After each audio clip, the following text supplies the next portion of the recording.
All right, guys, so today we're going to talk about self-care a little bit. How do we feel rejuvenated after we've had a long week, long day, long weekend, whatever it is. You know, as a mom, the days are long. And it's like if we want to be consistent with our processes, our routines, our goals, it's just, there's no question about it. You gotta have energy to be in the game. And so what I find that a lot of times we can struggle with as moms is that we feel like we're not supposed to slow down. We're not supposed to take a break. We should be go, go, go, go, go.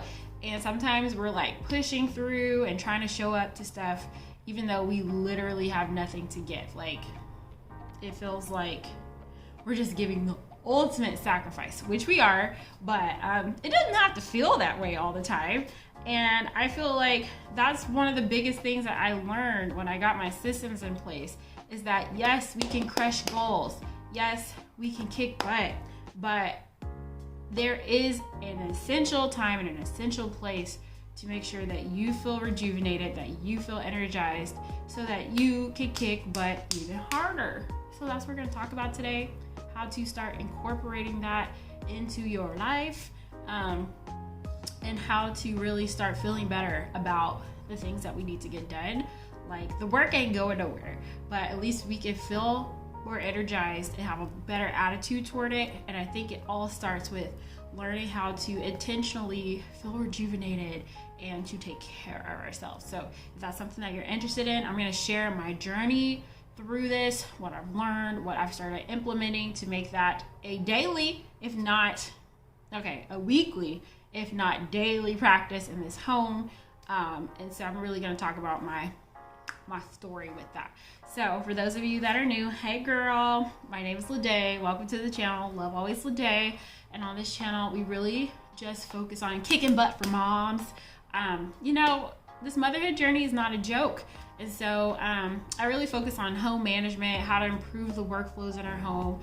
I like to talk about just self-care and how to just stop living with all that anxiety and tension and feeling like we're never, catching up and we're always behind, to just feeling more peaceful and at flow in our homes. And so if that's something that you like, you're in the right place. And so usually I do these live, but my internet is not cooperating with me today. So I was like, you know what? I can edit a video or whatever. So that's what we're doing today. We're gonna give you guys a pre-recorded video. So let's get into it. 4 ways to feel rejuvenated after a stressful week. So number 1, stop playing catch up on the weekends / your day off. Hold on, I gotta answer this.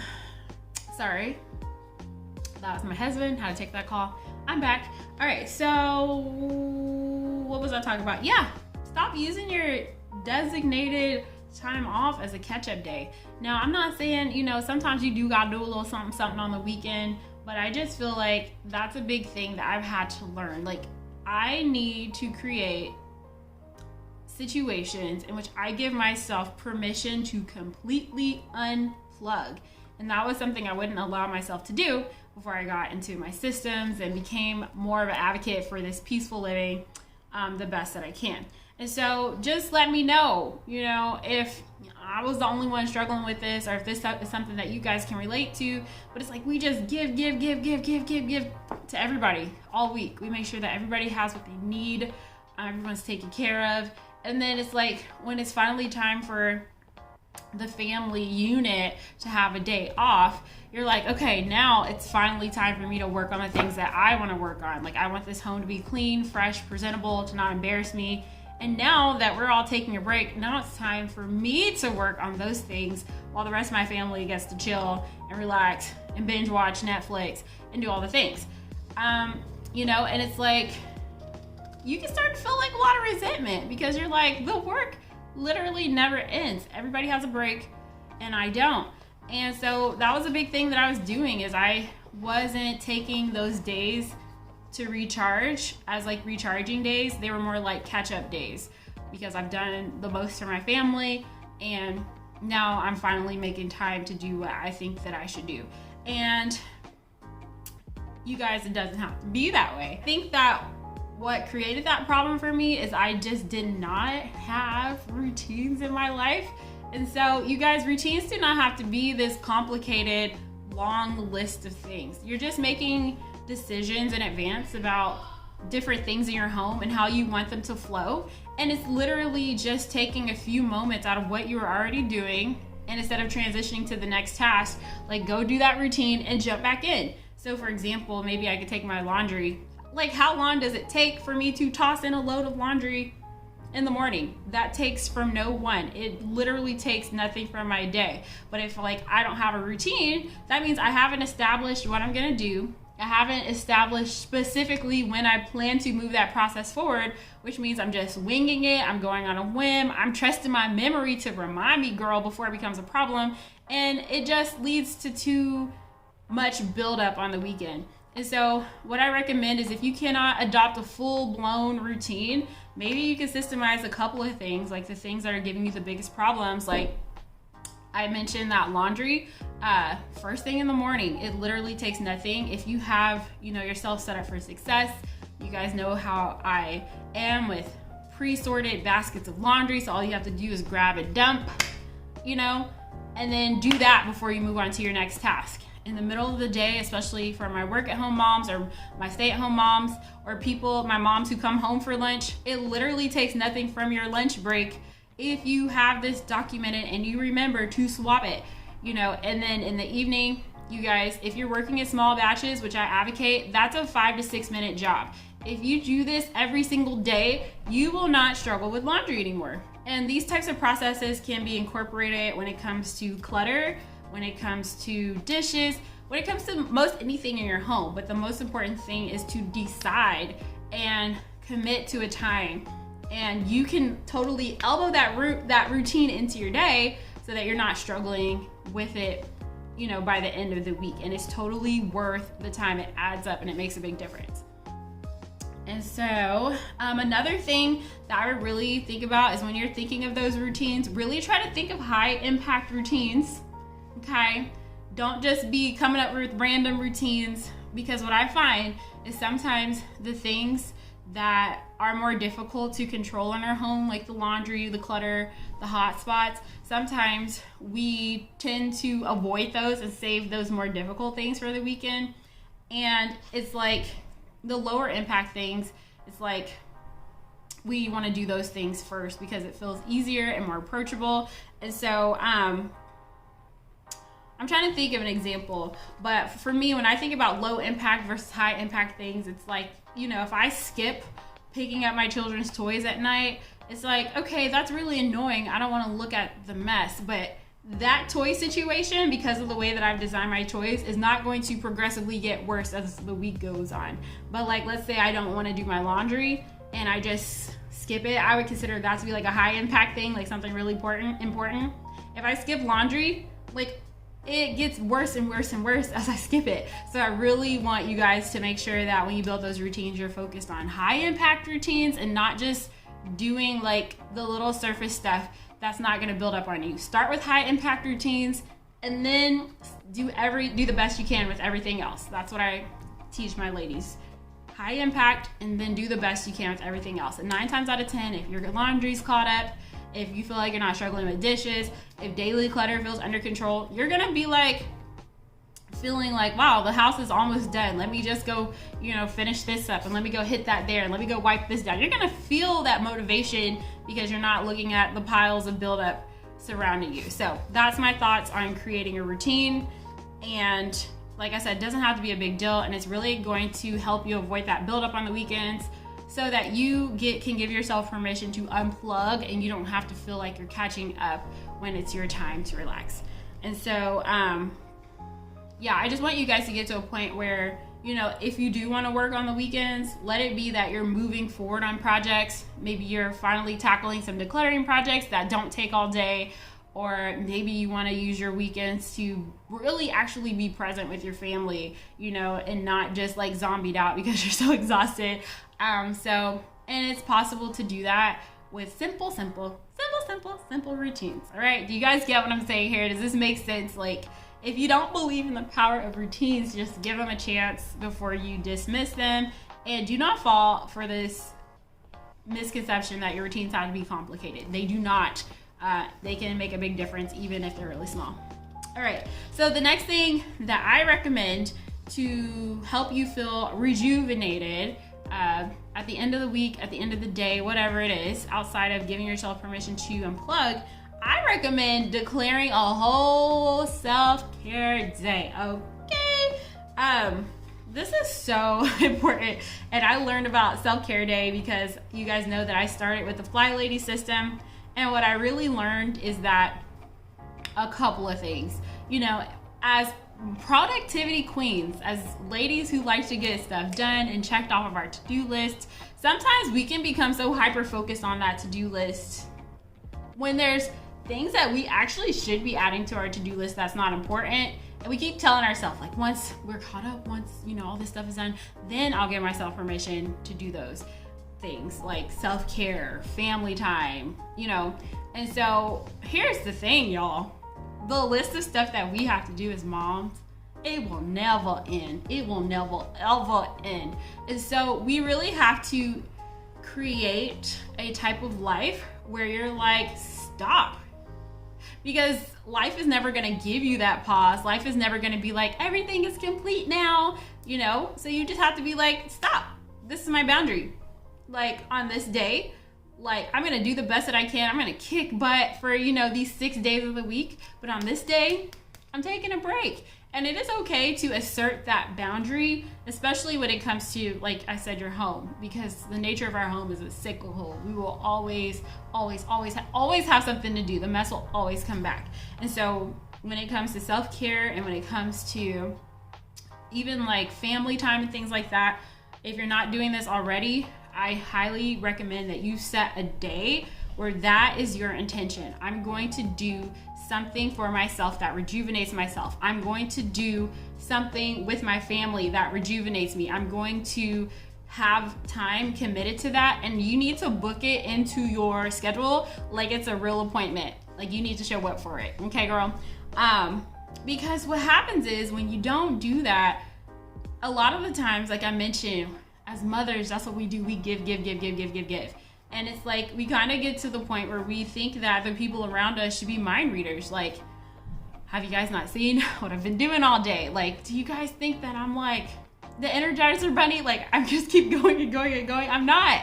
And then you start to feel like, well, how come nobody's like offering to do this work for me? How come nobody's offering to give me a break? Like, don't you guys see? And we think that people should just know that we need that time to recharge. And when we don't receive that, it's like, you know, sometimes you can start to feel a little resentment because it's like we tried so hard. And gosh, this is like really awkward. You guys know I'm not really the best when it comes to talking about feelings, but I feel like these things need to be had. And I feel like this is kind of where some of that resentment in relationships can start to come, is when, you know, everybody else gets their day off, you don't, and you feel like, you know, if everybody would just pitch in and we can do this together, you know, these little tasks around the home can be resolved. And when you don't get that buy-in, or you feel like, you know, I've been with the kids like all week, can I just have time myself? And you don't get that help, it can make you feel like, well, geez, like, what do I have to do to, like, quote unquote, deserve a break? And so what I recommend is you create that break for yourself. Go ahead and pencil it in the calendar, and you treat that day off like it's an appointment, like any other appointment that you have to make arrangements for. You need help with the kids? Okay, what would you normally do with the kids when you have to go for an appointment?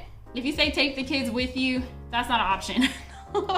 If kids usually stay with dad when you have to go do something, okay, dad, I need to know what your schedule is looking like, okay? Because I'm gonna need these couple of hours to do something for myself. You usually take them somewhere, I don't know. Just be open-minded about that. Do you need to schedule this during nap time? If that's what it comes down to, then so be it. But instead of spending your nap time cleaning and working, spend that nap time rejuvenating, okay? And giving yourself permission to fully unplug. This was something that I really had a hard time with whenever I was starting my systems, is giving myself permission to have that self-care day. It felt so awkward. But I was like, you know what? I I've just been so programmed to think that this is a bad thing. And I don't know where that came from. But I had to give myself permission to be like, I know it's uncomfortable. It's like weird leaving your kids, all 4 kids at home with dad while you just go get your nails done. But I decided to go ahead and do it anyway, even though it made me feel like a little weird and uncomfortable. And you guys, when I came back, I just felt like that was such a nice thing I did for myself. I got my nails done and I think I did a little bit of shopping. And this is like one of my first self-care days. And I was like, that was just like such a good thing. Like I came back, I felt just more energized. I felt rejuvenated. And I felt like I had more energy and patience for my kids. I was just so happy to be back home. And I just felt like I came back with a whole new attitude. And so it's like when you take this self-care day, know that it's not just for you. It's for you so that you can pour into your family. And so it's for everyone. It's for everyone in the house. You need to be feeling your best. You need to be feeling energetic and rejuvenated in order for you to give your best to your family. That's the way that I see it. Okay. And so the way that this works is, as I mentioned, you have to go ahead and put your foot down on this one. Elbow this one in between the hours of 2 to 4 on Saturday. Y'all better act like y'all don't know me. Okay. I'm off duty, and you best believe, okay, I have a self-care day like every week where that's my assignment. The assignment is to do something that rejuvenates me. And most days, like, I have become more vocal about like what I need. And you guys, sometimes I just need to have like that quiet time, especially as we transition from the morning into the evening. I need that minute to like decompress and get ready for more. And I've just become way more vocal about what I need. And also I find that putting these things in your planner, your family shared planner, and letting your family know like this is what's coming and making it a part of your routine so they know that this is a regular event, just really has helped me get more buy-in with that type of like space that I need in my life. So that's what I highly recommend. Plan it, make it a routine, and your family will get used to it, and you guys will have to plan around that. So I do know that this is not gonna work for everyone. Everybody's family situations are different. Maybe, you know, there's working things that you have to work around. Maybe you have to work around your husband's schedule. Maybe he's hardly home. So I know that, but I would just really ask yourself, like, what could I do? And just try to be creative with that, because I just think that is so important and it will give you good energy when you come back to your family. All right, so we're talking about 4 ways to feel rejuvenated after a long week, after a long day, after a long trip, after a long weekend, whatever. We need to be rejuvenated. So this is number 3. Rediscover what you love, okay? The problem, I think, is that a lot of us have forgotten like what makes us feel happy, you know, what makes us feel alive.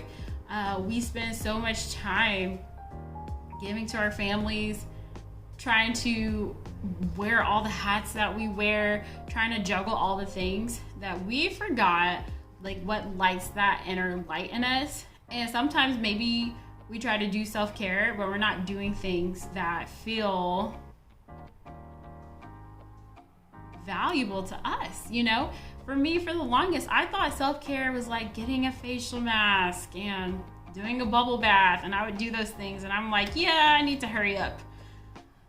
I got other stuff to do. Like, this isn't doing it for me. And although I do like those things, I really had to like go back in and like figure out like what makes me feel happy, like what makes me feel rejuvenated, what like gives me energy and makes me feel good when I'm doing it. It's like when you're running on rags and you know that like you barely have anything left and you're just tired, you're starting to get fed up, your temper is starting to become really, really short. Like, do you know what you can do to start to refuel yourself?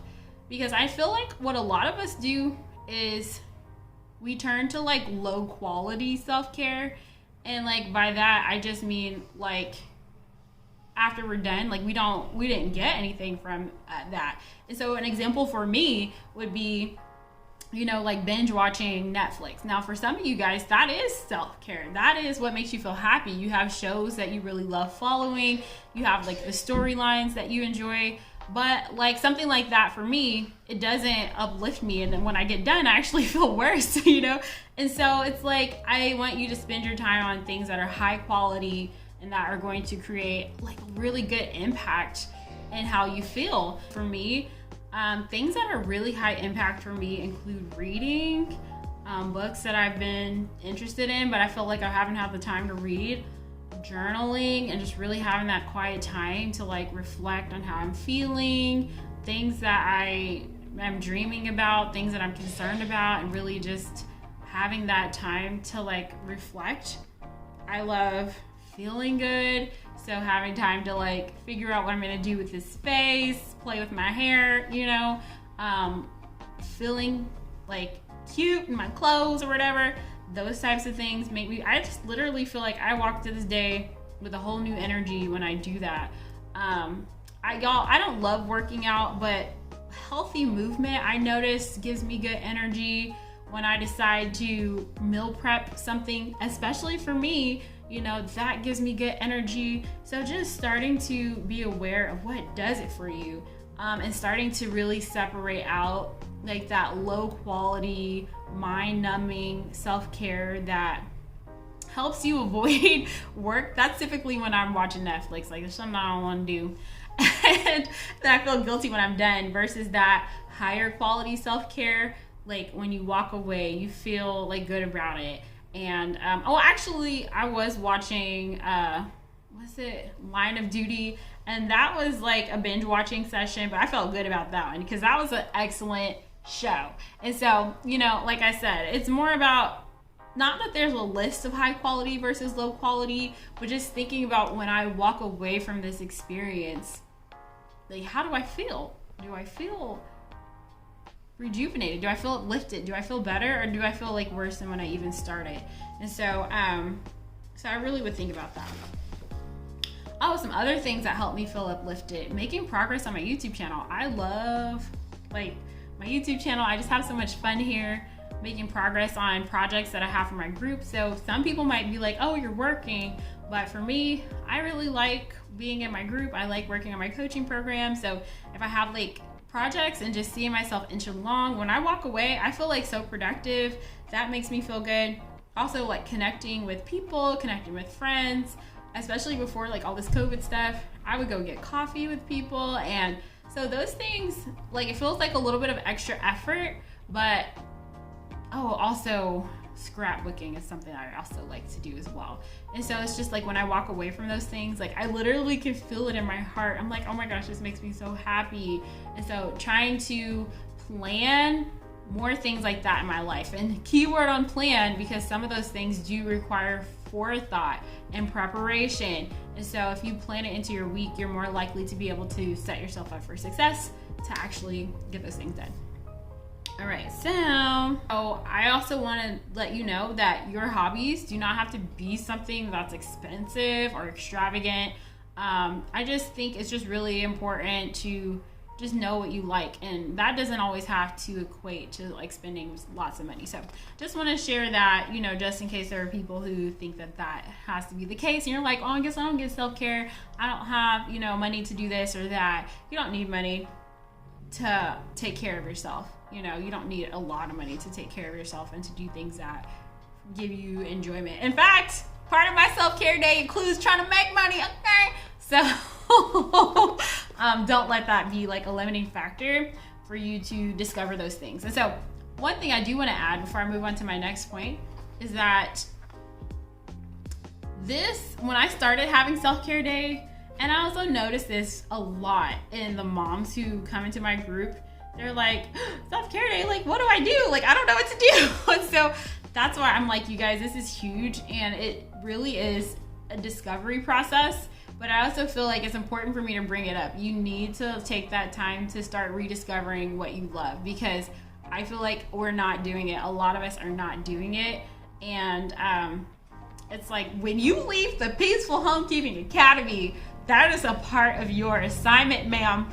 Okay, go get them nails done, go get that hair cut, go do all the things that you've been saying that I'm gonna get to, but you never put it into your planner. So this is a really like a bigger issue than I imagined that it was, you know.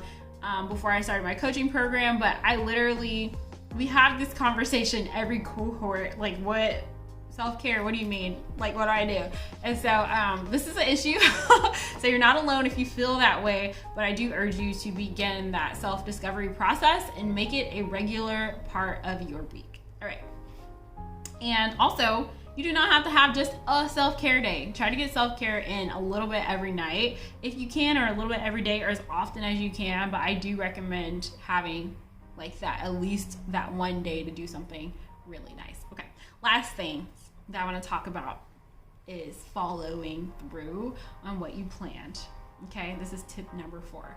And the reason that I want to bring this up as well is because sometimes I feel like as moms, we can really struggle with following through, because we're like, yeah, I'm gonna plan this and but literally at the first inconvenience, you know, we're ready to cancel things and not follow through and not take care of ourselves.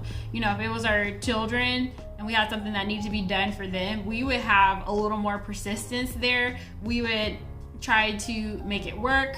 We would try to overcome obstacles. Girl, we're gonna be calling people, rescheduling. We're gonna be trying to do so much to make things happen if it was for our children or our families. But it's like when it comes to us, like the littlest inconvenience can throw us off our A game, and we're like, oh, okay, never mind. It's, you know, indispensable. Don't worry about it. Is that right? Indispensable? It's dispensable. So don't worry about it. We're not even gonna do it. And then we're kind of like left with the same problem that we had before. And so I really want to urge you to just try your best to follow through on what you said you were gonna do. Not even that. Sometimes like, oh, the schedule's too busy. Okay, I guess I'm not gonna, you know, go do that thing I had scheduled for myself. Oh, you know, the baby wants me. You know, I'm the only person in the world my baby wants. Okay, so that mom guilt can come in real hardcore, and then all of a sudden you're canceling the things that you scheduled for yourself. And so I really want to urge you to go do the thing first, whatever it is that you scheduled for yourself. Get your hair cut, get your nails done, you know, go have that time with your friends. And then when you come back, decide if it was a good thing for you or not. Because sometimes I feel like we can make that decision out of like guilt and shame and fear that, you know, we shouldn't go do our self-care things. Maybe there's a little bit of mom guilt there. Maybe there's some sense of feeling like undeserving because look at all this stuff I still need to do. And so I feel like a lot of negative emotions can kind of come up when it comes to this if you are not used to pulling that time aside for yourself. Ooh, even feelings of feeling like you're being selfish and you're taking away from your family. But I would urge you, don't let those kind of emotions make that choice for you. I want you guys to base your choices off of love and off of self-care and off of self-love and off of you making the best decision. Like, is this right for me? Is this right for my family? And I think the best way to know is to show up. Go do the thing. Go feel pretty, get your nails done, do your shopping, whatever it is that makes you feel joy. And then after you feel that joy, you come home to your family, you look your family in the eye, and you tell me if it doesn't make a difference. Don't actually tell me, but you tell yourself.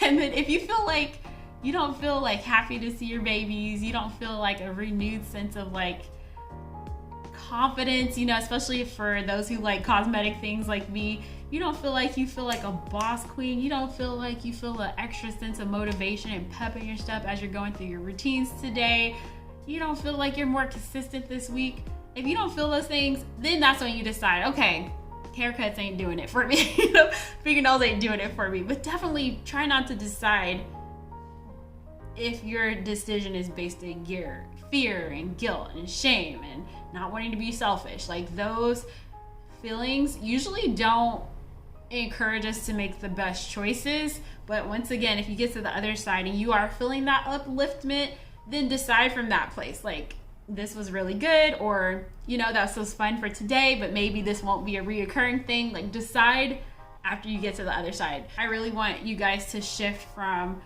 I think a lot of us do this as moms. We can really struggle with this. And so I really want you guys to shift to letting self-love and self-care be in the driver's seat. And I really want you guys to see the impact that this can have on your life, because I feel like if you don't make self-care a regular practice, this can seem like so insignificant. Like it doesn't make a difference, it's not important, it doesn't matter. But it's like not until you establish this regimen in your life, and not until you are consistent with it, that you start to see how it makes such a huge difference in your life. Like when you show up back to our routines and work and all the things on Monday, you're gonna be feeling so much better, and you're gonna get so much done when you feel better. And it's like the only way for you to know how it's going to impact your week is for you to show up and to implement this type of regimen in your life.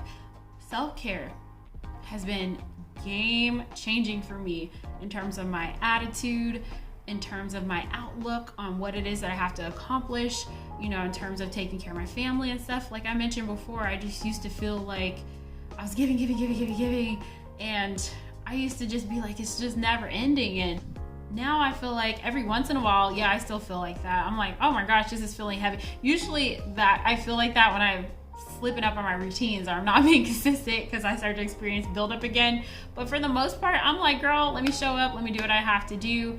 And I just feel like I don't feel like that negative energy and that weighed down feeling as often as I used to before I took self-care seriously. And then when I start the week on a Monday, today is Monday, you guys, I usually feel energetic and ready to kick butt for the week. And I feel like I just start my week off on a good foot. So just to recap, the 4 things that you can start doing to feel rejuvenated more often is 1, stop using your off days as a time to clean and catch up and do all the things. Create day or times in your week where you really give yourself permission to unplug. And I'm not talking about the kind of unplug that's laced with guilt and to-do list in your minds and feeling guilty about all the things, where you're just like, not for today, I'm done, I've done what I need to do, and I'm just gonna do the minimum and give myself a break for the rest of the day. So really allow yourself to have those days where you can unplug. Profess a self-care day, and on self-care day, your only objective is to do something nice for yourself, something that makes you feel joy. Number 3, rediscover what it is that makes you feel joyful, that makes you feel happy, that makes you feel those, good sensations in your heart or whatever. Figure out what that is for you. Maybe the things that you used to do when you were a kid are not doing it for you anymore. Or maybe you forgot what you used to love when you were a child and you need to bring it back into your life. I don't know. But figure it out. Do not put that on the back burner. And I know this is an issue. Okay? So don't look at me crazy like, how could that be? This is a real thing, and it's important for you to know about yourself and follow through. Do not let shame, fear, guilt, mommy guilt, feeling selfish, thinking that it's too much work, my schedule is too busy, I'm gonna cancel all my plans, whatever. Do not let those things keep you from showing up. Block it into your life like it's an appointment, that any other appointment that you would honor, and honor it. Take care of yourself. And if that doesn't make a difference in the way that you feel when you show back up to work, then I don't know what will. I mean, I have ideas on how you can improve your workflow, but this is a very, very big component of that. You need to have energy, okay? I think I used this example in one of my coaching groups before, and I still believe it. It's like, imagine that instead of imagining that we're supposed to be Energizer bunnies, imagine that we are cars. We are vehicles, okay? And vehicles need maintenance, all right? So what kind of vehicle are you gonna be? Are you gonna be the vehicle where the owner is proactive, okay? That owner takes that car to get that oil change, get them filters changed, get them tires rotated, whatever, all the things every 3 months, and that car lasts forever? Are you gonna be the type of car owner who waits until that car falls apart and is barely working and doesn't work well, and then you take that car finally to get an oil change because something's wrong? It's not working as well or efficiently as it used to, and that 9 times out of 10, that car's just not gonna last as long, And so it's like, we can be proactive with this, or we can put ourselves into the service station because we've literally just run out. And now, instead of being intentional about your self-care, you're just, you know, flopping on the couch and feeling guilty and feeling shameful and getting that low quality self-care because your body's like gonna take a break. Whether you plan for that break and you make sure that it's high quality, or whether you run out of stamina, you run out of steam, and you just do things that are low quality and you don't even feel that great when you're done. You know, I prefer to be that well-kept car, okay? I want to be feeling good and in a place to perform my best. And that requires commitment, that requires planning, that requires showing up, and that requires learning more about yourself. And when you're well-kept, as kept as you can be, because I know, like I said, everybody has different situations, but I do believe that if you take that time for yourself, it pays off. It really does pay off in terms of your energy, your attitude, the way you're feeling, and your productivity. All right, so that's all I have to say about this. All right, so thank you guys so much for watching. The Peaceful Homekeeping Academy will be opening again this summer. You know, it's one thing to know about the system, but sometimes when we're implementing, that's where you start to be like, wait, I'm not clear about this, or, you know, things start coming up about your particular situation. And if you want to be in an environment where somebody can help you with that and kind of guide you through it, share, you know, my experience, my wisdom, not only helping myself have a better, you know, systemization process in my home, but also for others, I would love to be a partner for you and help you feel successful with this so that you can stop struggling with the home management and instead have more time to do the things that you really want to do, whether that's feel more relaxed at work, being intentional and being able to actually enjoy time with your kids, having more self-care days, or work on that side hustle, whatever it is. If we systemize your processes at home, we can create that space in your life for you to do those things. And I would love to be a partner for helping you be able to accomplish your goals. All right, so like this video, you guys. That's an awesome way to support the channel, and I'll see you guys in the next video. Bye.